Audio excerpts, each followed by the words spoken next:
нарича се мотос и той се занимава с средновековна подготовка, която като бойно изкуство е доста разпространена на Запад, защото има доста запазени средновековни ръкописи с изображения и текстове, които позволяват да се възстанови това като действащо бойно изкуство. Тоест, за да се биете с меч, не трябва да сте як, а трябва да знаете как да го правите. Това е меч от 12-13 век. Типичният едноръчен меч. Що се нарича едноръчен? Защото го държите само с една ръка, ръковатката му е за една ръка. Тази част се нарича помел. Помела служи като противотежест. Тъй като меч има център на тежестта си, на този меч център на тежестта му е някъде. Всъщност, вие не трябва да сте силни, а трябва да използвате инерцията на меча.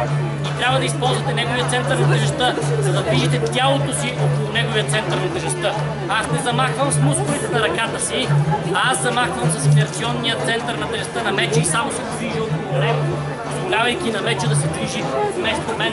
Не седа на едно место, а използвам тази инерция на меча, за да отрепам някой. Защо този меч, тази метна част се нарича гард? Гарда не се използва да се пазите с него, нищо, че се нарича гард, нещо, което пази. Защото гардовете не са се закалявали.